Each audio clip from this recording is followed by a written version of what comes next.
Welcome back to the deep dive on Fable.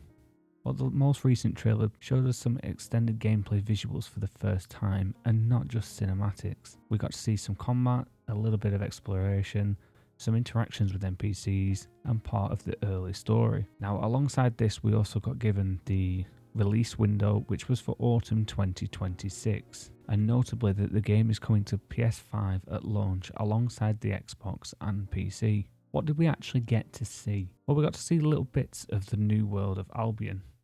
We got to see little bits of Bowerstone. We got to see Briar Hill. Alongside this, we also got to see some combat and some of the mechanics that were involved. Now, some of the combat looked a little similar to the previous games, which is okay, but it could be better. It's okay because it's familiar, it's easy, but you could say that that's lazy. What we did see in regards to combat was that we have some sort of abilities and cooldowns. The game itself still looks like it has some humour involved. We still get to kick chickens. The game itself still looks like it's on choices, consequences and reputation.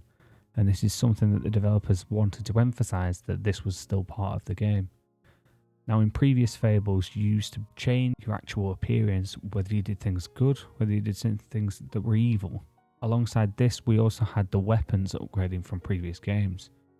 This is yet to be seen in the current Fable reboot, so this is still unknown. But what it did do was it emphasised the morality system. It also made the player make a conscious choice of whether they wanted to be good or whether they actually wanted to be evil, or whether they just wanted to hit the road plain sail. From this trailer, it looks like the NPCs will remember and judge actions, with decisions that will reshape part of the world permanently. We got a little bit of insight into this in one of the missions to do with an NPC that was in the town. Now, we could choose to kill him or we could choose to save him. Now, we were told that this would have consequences in the world. Now, why do people like the trailer? The community is actually very happy to see some real gameplay footage, some of the combat and some story elements. One of the things that stood out a little bit more compared to previous games, albeit not a game changer, was the fact that the world is now open world. You can go where you want, do what you want, when you want. Previously, you had to go to certain areas, loading screens, to then have a semi-open world. Within the combat system that we saw, it looks like there are some boss fights. Presumably they have unique loot. It also looks like we've got the usual of the melee, the magic and the range.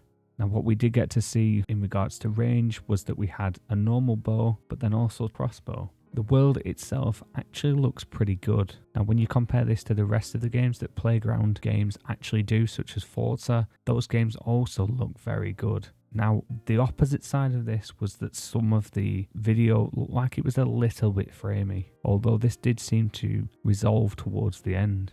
Now, we are actually left wondering about certain parts of this. The reveal hinted at deeper world interactivity and reputation effects, but how robust the story depth, faction systems, romance and side quests will be still remains unclear, although from the developers' footage it does still look like you can marry and potentially have children. One thing that this didn't particularly show was that the elements such as pets, housing or quirky character arcs from older games haven't been fully explained yet. Some fans will actually now wonder whether they'll be included and how.